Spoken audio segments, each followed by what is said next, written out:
Good morning dear students. In today's class we continue with our history topic Lodhi dynasty. Students अभी तक आपने medieval history में दिल्ली सल्तनत में पढ़ा कि कैसे टर्क्स इंडिया आए थे और टर्क्स ने इंडिया में मुस्लिम रूल इस्टेब्लिश किया था. बट इंडिया के ऊपर इतना बड़ा अटैक होता है तैमूर का. सो स्टूडेंट्स, तैमूर इन्वेजन के बाद, तैमूर का जब हमला हुआ था उसके बाद दिल्ली सल्तनत टोटली तबाह हो चुका था. और उसका नतीजा क्या निकलता है कि जो दिल्ली के आसपास के कुछ बड़े रूलर्स थे उन्होंने सोचा हम दिल्ली को जाके अपना कैप्चर करते हैं. तो इसी बीच स्टूडेंट्स, जो लोधी डायनेस्टी थी जिसके बारे में आज हम डिटेल में पढ़ेंगे थोड़ा सा, जिसमें से क्वेश्चन पूछे जाते हैं कि कैसे क्वेश्चन एग्जाम पूछे जाते हैं. जो लोधी डायनेस्टी थी, लोधी डायनेस्टी ने दिल्ली पे अपना कब्जा कर लिया. उन्होंने देखा जी दिल्ली के ऊपर तो कोई क्लेम करने वाला बचा नहीं है, जो बंदा दिल्ली पे क्लेम कर सके ऐसा कोई अभी है नहीं, तो जाकर हम दिल्ली पे बैठते हैं. तो लोधी डायनेस्टी का जो टाइम पीरियड है 1451 से लेके 1526 तक, 1526 तक मतलब कि लोधीज ने रूल किया था. ठीक है. और लोधी डायनेस्टी का फाउंडर कौन था? बहलोल लोधी. 1451 से लेके 1489 के बीच में रूल किया था बहलोल लोधी. और Bahlol Lodhi students founder of the Lodhi dynasty. Very very important point. Issue Bahlol coin, मतलब कि इसने अपने नाम के सिक्के चलाए, अपने टाइप्स के सिक्के चलवाए. ठीक है. सो दे इशूड बहलोल कॉइन्स. स्टूडेंट्स, मैं आपको ये भी बता दूं कि गुरु नानक देव जी ने लोधी डायनेस्टी के बहलोल लोधी का जो लोधी खाना था, लोधी खाना मीन्स कि जो इसका फाइनेंशियल डिपार्टमेंट था, जहाँ पर हम डिस्कस कर रहे हैं कि बहलोल कॉइन्स इशू किए जाते थे, बनाए जाते थे, वहाँ पर कुछ समय के लिए गुरु नानक देव जी ने जॉब भी की थी, काम भी किया था. लेकिन उनका मन वहाँ पर नहीं लगा और वहाँ से वो जॉब छोड़कर चले जाते हैं. Next important point students, Bahlol Lodhi का बेटा था Sikandar Lodhi. Sikandar Lodhi was the son of Bahlol Lodhi. तो जो बहलोल लोधी का सन था सिकंदर लोधी, इसका टाइम पीरियड कितना था? 1489 से लेके 1517 तक. बहलोल लोधी के लड़के ने, स्टूडेंट्स बहुत बार एग्जाम में क्वेश्चन पूछा जाता है, he was a great poet. इसने पर्शियन में, स्टूडेंट्स पर्शियन में एक पोइम भी लिखी थी, गुलरुखी. बहुत बार एग्ज़ाम में क्वेश्चन यहीं से पूछा जाता है. ठीक है. आपको क्वेश्चन आएगा कि फाउंडर कौन था लोधी डायनेस्टी का? Answer is Bahlol Lodhi. और ये क्वेश्चन पूछा जा सकता है कि जो गुलरुखी है, गुलरुखी किसने लिखी है? आंसर इज़ सिकंदर लोधी ने. ठीक है जी. किस लैंग्वेज में लिखी है? पर्शियन में. Next important point, Sikandar Lodhi का स्टूडेंट्स रियल नेम क्या था? निज़ाम खान. एग्ज़ाम में क्वेश्चन पूछा जा सकता है कि सन ऑफ बहलोल लोधी जो सिकंदर लोधी था, ठीक है, उसका ओरिजिनल नेम, उसका रियल नेम क्या था? निज़ाम खान. ठीक है जी. अब नेक्स्ट इंपॉर्टेंट पॉइंट है, इस निज़ाम खान ने बिहार और बंगाल जैसे बड़े राज्यों को जीत लिया था इन 1504 में. 1504 में इसने बंगाल और बिहार जैसे उस टाइम पे जो बड़े राज्य थे, ठीक है, बड़ी आप कह सकते हो स्टेट्स थी, उनको भी कैप्चर कर लिया था. और स्टूडेंट्स इसने अपना शहर बसाया था, सिटी फाउंडेड आगरा. और एग्ज़ाम में बहुत बार क्वेश्चन पूछा जा चुका है स्टूडेंट्स कि जो आगरा शहर है वो किसने फाउंड किया था, किसने बसाया था, और लोधी डायनेस्टीज़ की कैपिटल कहाँ थी. ठीक है. दिल्ली को कैप्चर जरूर करते हैं, उस टाइम पे दिल्ली कैपिटल नहीं थी. ठीक है. वैसे दिल्ली जो था बहुत फेमस था, बट दिल्ली जो है इनकी कैपिटल नहीं थी. ये जो प्रॉपर जिस शहर को बसाते हैं उसे अपनी राजधानी, उसे अपना कैपिटल बनाते हैं आगरा को. ठीक है.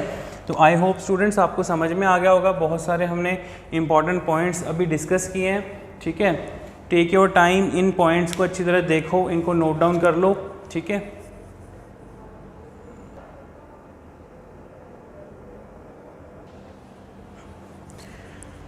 Okay students, so now come to the next point.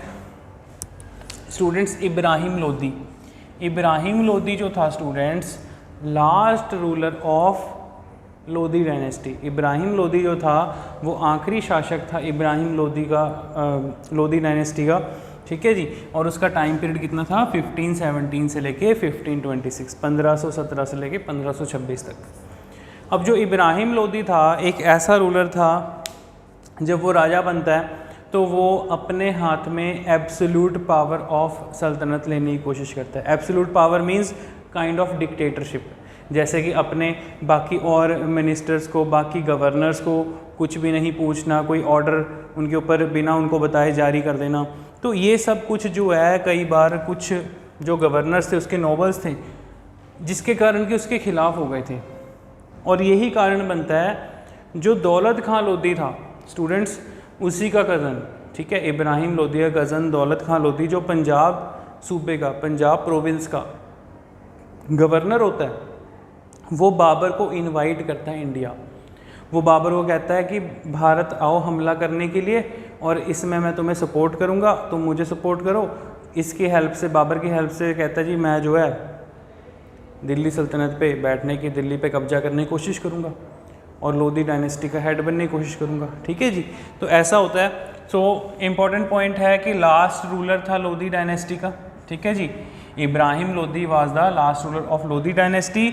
और एब्सोल्यूट पावर के कारण students, what is the meaning of absolute power? Means dictatorship, means kind of dictator. तो डिक्टेटरशिप के कारण, एक अपनी तानाशाही के कारण, ठीक है, कुछ इसके जो नोबल्स थे turn against him. Nobles means इसके दरबार में जो इसके कुछ खास मंत्री थे, इसके कुछ गवर्नर्स हो गए। यही कारण बनता है स्टूडेंट्स, एट लास्ट दौलत खां लोधी, दौलत खां लोधी जो था गवर्नर ऑफ पंजाब, वो क्या करता है, वो बाबर को इनवाइट करता है। बाबर जो था स्टूडेंट्स, बाबर मुगल्स डायनेस्टी शुरू करेगा, ठीक है जी। सो बाबर जो था वो इंडिया अटैक करने आता है, उसके बारे में आगे हम अभी डिस्कस करते हैं डिटेल में। So invited Babur to overthrow the Ibrahim Lodhi and he was defeated and killed at the hand of Babur in first battle of Panipat in 1526। So Panipat की पहली लड़ाई में जो इब्राहिम लोधी था वो बाबर के हाथों हार जाता है और उस बैटल में मारा जाता है, जिसके बाद कि फिर इंडिया में स्टूडेंट्स, उसके बाद प्रॉपरली हम कह सकते हैं मुग़ल डायनेस्टी शुरू होती है। तो मुग़ल डायनेस्टी किसने शुरू की थी? बाबर ने। अब स्टूडेंट्स बेसिकली हुआ क्या, मैं आपको थोड़ा सा डिटेल में चीज़ समझा रहा हूँ। बहुत बार एग्ज़ाम में क्वेश्चन पूछा जाता है कि जो बाबर था जब उसने फर्स्ट टाइम अटैक किया तो उस टाइम पे फर्स्ट टाइम किसने गन पाउडर इंट्रोड्यूस किया था? मींस कि फ़र्स्ट टाइम जब इंडिया पे हमला किया बाबर ने तो वो अपने साथ गन पाउडर लेकर आता है। गन पाउडर मींस जो गोला बारूद वगैरह ये सब कुछ उसने इंडिया में इंट्रोड्यूस किया। कैनन्स जो तोपें होती हैं पुराने ज़माने वाली, ठीक है, उनको लेके आता है, जिसकी हेल्प से वो इस बैटल को जीत पाता है, ठीक है। अदरवाइज़ इब्राहिम लोधी के पास इतनी बड़ी लार्जेस्ट आर्मी थी बाबर के सामने, बाबर के पास सिर्फ 10,000 की सेना थी और इब्राहिम लोधी के पास 1 लाख से भी ज़्यादा की सेना थी। बड़े बड़े हाथी, घोड़े और पैदल सेना जिसे आप इन्फेंट्री कहते हो, ठीक है जी, कैवलरीज, ये सब कुछ भी था।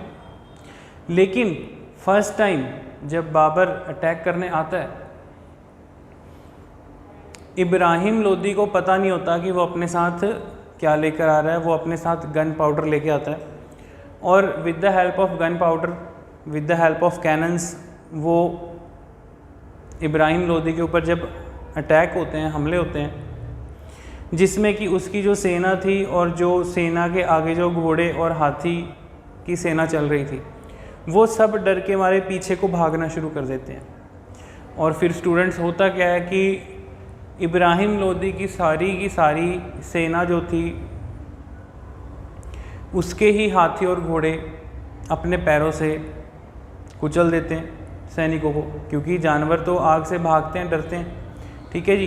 तो यही कारण होता है कि इब्राहिम लोधी आधी बैटल वहीं पे हार जाता है और फिर बाद में बाबर इब्राहिम लोधी को मार देता है, ठीक है जी। इस घटना के बाद बाबर जो है दौलत खान लोधी को भी हरा देता है बैटल में, ठीक है। दौलत खान लोधी का फिर कोई नामो निशान नहीं बचता बाद में, ठीक है।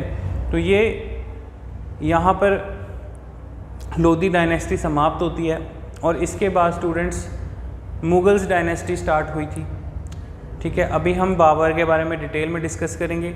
सो पहले आप ये कुछ इंपॉर्टेंट पॉइंट्स नोट डाउन कर लो, ठीक है जी, कि गवर्नर ऑफ पंजाब कौन था इब्राहिम लोधी के टाइम पे। एग्जाम में क्वेश्चन आया हुआ है students, who was the governor of Punjab during the time period of during the rain of Ibrahim Lodhi. Answer is दौलत खान लोधी, ठीक है जी, दौलत खान लोधी इंपॉर्टेंट पॉइंट है। और किसने बाबर को इनवाइट किया था इंडिया में?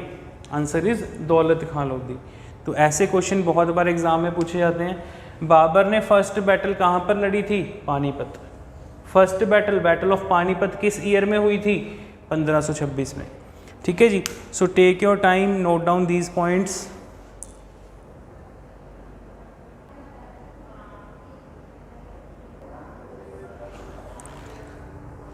Okay students, so now come to the next point. Next students हम डिस्कस कर रहे हैं अबाउट बाबर के बारे में, डेप्थ में समझेंगे कौन कौन सी उसने बैटल्स लड़ी, इन चीज़ों को समझेंगे जो एग्ज़ाम में क्वेश्चन पूछे जाते हैं। सो स्टूडेंट्स बेसिकली बाबर जो था फरगना प्रोविंस से, जो अफ़गानिस्तान में वहाँ से आता है हमला करने के लिए। और बाबर जो है वो क्लेम करता है स्टूडेंट्स खुद को, बेसिकली हमला करने के लिए भी कुछ चाहिए होता था ना, कि मैं अगर भारत पे हमला करने जा रहा हूँ तो कुछ वहाँ पर जाके कुछ क्लेम करना पड़ेगा कि मैं यहाँ पर क्यों अपना रूल इस्टेब्लिश कर रहा हूँ। तो जो बाबर था, अब हमने दिल्ली सल्तनत के टाइम पे पढ़ा था कि इंडिया पे तैमूर और चंगेज़ खान हमला करने आए थे। तो बाबर जो था वो अपने आप को डिसेंडेंट मानता था तैमूर का फ्रॉम हिज फादर साइड और चंगेज़ खान का फ्रॉम हिज मदर साइड। कहता जी जो तैमूर और चंगेज़ खान हमला करने आए थे वो मेरे ही पुराने वंशज थे, ठीक है जी। तो इस तरीके से बाबर जो था ही बिलोंग टू चगाती सेक्शन। चगाती टर्किश, तो चगाती कुछ नहीं है, ये एक रेस है, ठीक है, ये एक नस्ल है, रेस है, उस सेक्शन से, उस नस्ल से बिलोंग करता था, ठीक है। टर्किश में आ जाते हैं चगाटीज़। तो ये बाबर जो था बेसिकली ही were known as a Mughals. So race and they were commonly known as Mughal. तो कॉमनली इनको किस लाइक आप कह सकते हो किस ट्राइब से माना जाता था? मुगल्स से। मुगल्स का मतलब होता है बेसिकली स्टूडेंट्स लुटेरे, ठीक है। लाइक बाबर कहता जी मेरे पास अपने खोने के लिए तो कुछ नहीं है, लेकिन पाने के लिए सारा जहां है, ठीक है। अगर मैं जीत जाता हूँ इंडिया जाके तो सारा इंडिया कैप्चर कर सकता हूँ, रूल कर सकता हूँ, ठीक है जी। तो पॉजिटिव एटीट्यूड था मतलब बाबर का, ऐसे ही नहीं। So first battle of Panipat in 1526, तो 1526 में स्टूडेंट्स बाबर ने पहली पानीपत की लड़ाई लड़ी थी। किसके खिलाफ? अभी हम पढ़ के आ चुके हैं, इब्राहिम लोधी के खिलाफ। और इस बैटल को वो जीतता है, ठीक है। बहुत थोड़ी सी सेना होती है उसके पास, लेकिन फिर भी इस बैटल को जीतता है। And first time introduce gun powder in India, ठीक है जी, हमने ये अभी डिस्कस किया था। Next battle, battle of Khandwa in 1527, 1527 में, अगले ही साल दूसरी बैटल लड़ रहा है, बैटल ऑफ खांडवा, जहाँ पर खुद को वो टाइटल दे रहा है गाजी का। अपने आप को उसने गाजी का टाइटल दिया था, ठीक है। तो गाजी कोई नाम नहीं होता, बेसिकली एक टाइटल, एक अपने आप को, ठीक है जी, कि इतने हमले किए, इतने वॉर्स लड़ी और एक अच्छा बैटल मैन आप कह सकते हो, ठीक है। कैसे साबित होता है, इसलिए अपने आप को गाजी का टाइटल देता है। इसीलिए पाकिस्तान भी अपनी मिसाइल्स के नेम भी ऐसे ही रखता है, ठीक है। उनकी मिसाइल्स के नेम भी ऐसे हैं, गाजी 1, गाजी 2, गाजी 3, जैसे हमारे इंडिया में अग्नि 5, नाग, ठीक है जी, पृथ्वी मिसाइल्स के नेम हैं, उनके नेम ऐसे होते हैं। Next battle, battle of Chanderi, Chanderi वंश के राजपूत के साथ बैटल लड़ता है 1528 में और इस बैटल को भी जीत जाता है, ठीक है जी। Next one is battle of Ghaghra 1529, ठीक है, very very important point. Battle of Ghaghra ये भी लड़ता है जी 1529 में और इस बैटल को भी जीत जाता है। सो स्टूडेंट्स, ये जो लास्ट बैटल थी बेसिकली, इस बैटल में इब्राहिम लोधी के अंकल को इसने हराया था, ठीक है जी, मोहम्मद लोधी को, ठीक है, बैटल ऑफ घाघरा में, ठीक है। तो इस तरीके से स्टूडेंट्स बाबर ने इंडिया में जब तक वो 4 साल तक रहा, ठीक है, फिर 1529 के बाद उसकी डेथ हो गई थी, ठीक है। तो बाबर की डेथ हो जाती है। 4 साल इंडिया में रहा, चारों साल उसने बैटल्स लड़ी और चारों साल बैटल को जीता। ठीक है, तो इन बैटल्स को याद करने का अब एक शॉर्टकट तरीका अपना लो students. First battle of Panipat 1526, battle of Khandwa 1527, battle of Chanderi 1528 और बैटल ऑफ घाघरा इन 1529 1529 में। तो कैसे याद रखेंगे? देखो, पानी पिया, खाना खाया, चंदेरी के पास गया और घग्गर में छलांग लगा दी। घग्गर नदी का नाम है, रिवर का नेम है, आपको पता ही है। तो ये एक निमोनिक्स छोटा सा आपके लिए तैयार किया गया है। पानी पिया, खाना खाया, चंदेरी के पास गया और फिर जो है घग्गर में छलांग लगा दी। छलांग लगाने के बाद उसकी डेथ हो गई। सिंपल सी बात है। पानी पिया मीन्स बैटल ऑफ पानीपत, खाना खाया मीन्स बैटल ऑफ खांडवा, ठीक है, जो राणा सांगा के खिलाफ हुई थी। Chanderi, battle of Chanderi means Chanderi dynasty के जो राजपूत रूलर थे उसको हराया था। और Ghaghra means battle of Ghaggar. ठीक है जी, आई होप स्टूडेंट्स आपको ये क्लियर हो गया होगा। Note down these important points. हाँ जी students, now come to the next point. So next ruler is Humayun. Babur की डेथ के बाद जो नेक्स्ट रूलर था स्टूडेंट्स वो बनता है उसका son Humayun. So Humayun was a son of Babur. ठीक है जी, इसका टाइम पीरियड कितना है? 1530 से लेके 1540 तक, 1530 से 1540, फिर बीच में 1555 से लेके 1556 तक, 1555 से लेके 1556 बीच में फिर रहा। अब आप कहोगे जी ये 2 बार कैसे इसका टाइम पीरियड आया? सो स्टूडेंट्स, जो हुमायूं था, हुमायूं को लाइक टोटली उलट, टोटली आप कह सकते हो ऑपोजिट ऑफ बाबर। बाबर एक अच्छा बैटल शिप पर्सन था। उसको लाइक सब जितनी लड़ाइयाँ उसने लड़ी सभी की सभी इंडिया में जीती उसने। और जब हुमायूं रूलर बनता है, Humayun totally opposite type of राजा होता है। जैसे कि हुमायूं को पढ़ने लिखने का बहुत शौक़ था। ठीक है जी, तो लाइक कह सकते हो आप नवाबों वाले शौक़ कुछ होते हैं जैसे कि, तो इसको पढ़ने लिखने का शौक़ था। अब हुमायूं जो था राजा बन जाता है, राजा बन के उससे प्रॉपरली रूल तो होता नहीं है। तो होता क्या है, एक ही लड़ाई उसने लड़ी थी, बैटल ऑफ चौंसा। एग्ज़ाम में क्वेश्चन पूछा गया है, यही क्वेश्चन पूछा जाता है कि जो बैटल ऑफ चौंसा थी स्टूडेंट्स, तो बैटल ऑफ चौंसा कब हुई थी? 1539 में। और बैटल ऑफ चौंसा किसके किसके बीच में हुई थी? Fought between Sher Shah Suri and Humayun. जिस बैटल को शेर शाह सूरी जो है वो जीत जाता है। ठीक है जी, शेर शाह सूरी कौन था स्टूडेंट्स? बेसिकली शेर शाह सूरी जो था वो बिहार में पैदा हुआ था और बंगाल बिहार का गवर्नर था। उस रीजन उस साइड का गवर्नर होता है और हुमायूं पे अटैक करता है कि भाई मैं जो है पूरी की पूरी सल्तनत पूरे इंडिया पे रूल करूँगा। हुमायूं एक अच्छा बैटलशिप पर्सन नहीं था, इस बैटल को हार जाता है और शेर शाह सूरी इस बैटल को जीत जाता है। फिर हुमायूं अपनी जान बचा के, हुमायूं बैटल को तो हार जाता है लेकिन वो अपनी जान बचा के पहुंचता है निज़ाम के पास। ठीक है जी, Humayun badly defeated in this war and escape and saved by the Nizam. ठीक है, एक निज़ाम के पास पहुंचता है हेल्प के लिए, वहाँ जाके उसकी प्रोटेक्शन में कुछ टाइम के लिए बचा रहता है, सेव रहता है। तो जो शेर शाह सूरी था वो एक बहुत ही आप कह सकते हो ब्रेव, बहुत ही बड़ा बैटलशिप पर्सन वो भी था। शेर शाह सूरी स्टूडेंट्स जब राजस्थान की तरफ मूव किया राजपूत रूलर्स के से लड़ने के लिए, तो शेर शाह सूरी की एक ब्लास्ट में डेथ हो जाती है। ठीक है जी, देन शेर शाह सूरी की जब डेथ हो जाती है, हुमायूं फिर से आता है खुद को क्लेम करने के लिए कि मैं मुग़ल डायनेस्टी का रूलर हूँ और फिर से मेरा रूल स्टार्ट होता है। ठीक है जी, आई होप स्टूडेंट्स आप समझ गए होंगे। तो पुराने ज़माने में क्या होता था, मैंने आपको पहले भी बताया, पहले कौन सा कि कोई प्रेसिडेंट होता था, प्राइम मिनिस्टर होता था या वोटिंग सिस्टम था। ठीक है, पहले सेल्फ डिक्लेयर कोई भी राजा बन जाता था ऐसे ही।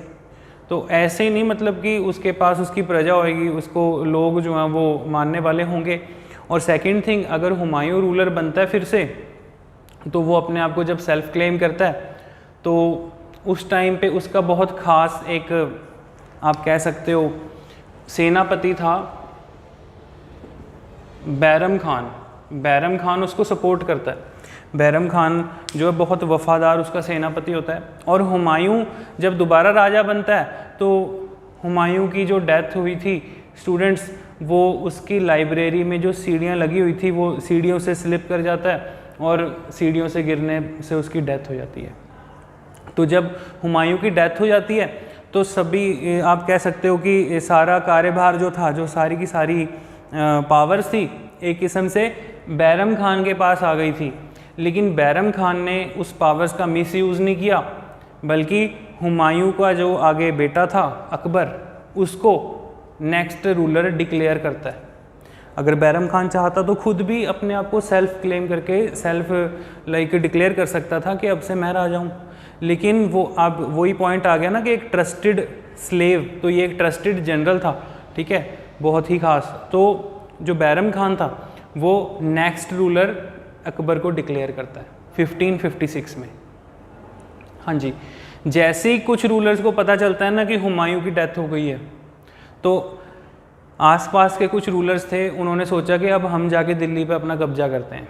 तो एक रूलर का नेम था राजा हेमू, ठीक है जी, राजा हेमचंद था वैसे जी, उसको हेमू भी बोलते थे, ठीक है। तो जो हेमू था स्टूडेंट्स, ये पंजाब साइड का रूलर होता है, लास्ट हिंदू रूलर होता है नॉर्थ इंडिया का, ठीक है। और जो हेमू था ये चाहता है जी मैं अब दिल्ली को कैप्चर कर लूँ और अपने आप को सेल्फ डिक्लेयर कर लूँगा। लेकिन बैरम खान इसके खिलाफ बैटल लड़ता है, कहाँ पर? सेम पानीपत में, ठीक है जी। ये थी students second battle of Panipat, ठीक है। सेकंड बैटल ऑफ पानीपत कब हुई थी?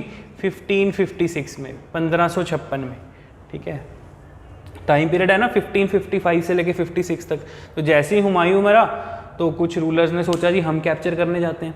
उनमें से कौन था जी? राजा हेमू। राजा हेमचंद जो था ये लास्ट ग्रेटेस्ट हिंदू रूलर था नॉर्थ इंडिया का।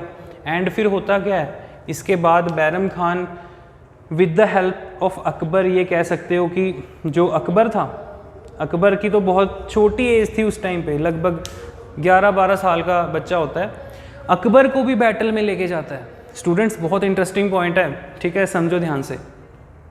अकबर जो था उस टाइम पे उसकी एज 11-12 साल रही होगी और अकबर को भी बैटल में लेके जाता है कि कैसे बैटल्स को जीता जाता है और कैसे बैटल्स में लड़ा जाता है। तो जो अकबर के हाथ में तलवार देता है, जब हेमू की सारी सेना हार जाती है और हेमू घुटनों के बल बैठा होता है तो अकबर के हाथ में तलवार देता है और अकबर जो है हेमू की सिर कलम कर देता है, ठीक है। तो ऐसी सिचुएशन थी। फिर अकबर जो है वहाँ से अकबर को कि डिक्लेयर कर देते हैं आज से ये नेक्स्ट मुग़ल डायनेस्टी का रूलर होगा। सो हुमायूं के बाद अगला राजा बनता है अकबर। आई होप स्टूडेंट्स आपको समझ में आ गई होगी थोड़ी सी ये स्टोरी, ठीक है। आप इन को रिलेट करके इसको याद रख सकते हो, ठीक है। यही हिस्ट्री को सबसे ईजी मेथड होता है याद रखने का, ठीक है जी। तो बुकिश आपने रट्टा नहीं मारना, इन चीज़ों को समझते जाना है, ठीक है। कुछ इंपॉर्टेंट पॉइंट्स नोट कर लो स्टूडेंट्स। बैटल ऑफ चौसा कब हुई थी, किसके किसके बीच में हुई थी, ठीक है। शेरशाह सूरी। शेरशाह सूरी स्टूडेंट्स एक ऐसा रूलर था जिसने पेशावर तक रोड बनाई थी, जीटी रोड। शेरशाह सूरी जो है ना, शेरशाह सूरी ने सासाराम, ठीक है जी, सासाराम से पेशावर तक। सासाराम कहाँ है स्टूडेंट्स? बेसिकली सासाराम बंगाल में है, ठीक है जी। लास्ट, सबसे लास्ट डिस्ट्रिक्ट है, सबसे लास्ट प्रोविंस आता है, ठीक है। बंगाल बिहार पहले एक ही हुआ करता था। सासाराम से लेके, ठीक है जी, लगभग बांग्लादेश बॉर्डर पे है। सासाराम से लेके पेशावर तक, जो पेशावर आज की डेट में पाकिस्तान में है, तो एक पूरी रोड बनाई थी जिसको नाम दिया गया था शेरशाह सूरी मार्ग, ठीक है। इसने रास्ते में बीच में सराइज भी बनवाई थी जहाँ पर लोग रुक के थोड़ी, जैसे मान लो पुराने ज़माने में क्या होता था, लोग पैदल चलते थे, पैदल चलते चलते जहाँ पे शाम हो गई वहाँ पे रुक गए, थोड़ी देर रेस्ट कर लिया, ठीक है। तो सराय बनाई। तो ये क्वेश्चन पूछा जा सकता है कि शेरशाह सूरी मार्ग जो है कहाँ से कहाँ तक है, फ्रॉम सासाराम टू पेशावर, ठीक है। किसने बनवाया था? शेरशाह सूरी ने बनवाया था, जिसको कि बाद में ब्रिटिशर आते हैं और उसका दोबारा से आप कह सकते हो कि रोड्स को रिकंस्ट्रक्ट करते हैं और नाम रख दिया था GT road, grand trunk road. ये भी एग्जाम में क्वेश्चन पूछा गया है कि जीटी रोड की फुल फॉर्म क्या है? ग्रैंड ट्रंक रोड, ठीक है जी, उसी को कहा जाता है, ठीक है। आप सबको स्टूडेंट्स आई होप ये बेसिक पॉइंट समझ में आ गए होंगे। सो जब हम मुगल्स डायनेस्टी कंप्लीट पढ़ लेंगे स्टूडेंट्स, इसके बाद हम कुछ इम्पॉर्टेंट बुक्स के नेम और उसके ऑथर्स जो मुग़ल डायनेस्टी के टाइम पे थे ये भी डिस्कस करेंगे। तो तब तक के लिए आप ये इंपॉर्टेंट पॉइंट नोट कर लो स्टूडेंट्स, टेक योर टाइम। चलो आई होप आपको समझ में आ गया होगा। सो स्टूडेंट्स, नेक्स्ट लेक्चर में हम डिटेल में पढ़ेंगे अकबर के बारे में, बिकॉज बहुत सारे क्वेश्चन जो हैं, जो अकबर द ग्रेट जो रूलर हुआ है मुग़ल डायनेस्टी का, उसमें से बहुत सारे एग्ज़ाम में क्वेश्चन रिपीट होते हैं, पूछे जाते हैं। और वो क्वेश्चन कैसे पूछे जाते हैं वो सब हम जो क्वेश्चन आए हुए हैं वो डिस्कस करेंगे, और अकबर को बहुत इजी वे में डिटेल में पढ़ेंगे। ठीक है, आई होप स्टूडेंट्स आपको आज का लेक्चर समझ में आ गया होगा इजीली। नेक्स्ट क्लास में आगे हम कंटिन्यू रखेंगे, तब तक के लिए आप ये रिवाइज़ करिए। ठीक है, इसकी मैं PDF फाइल आपको प्रोवाइड कर दूँगा। Okay students, good bye.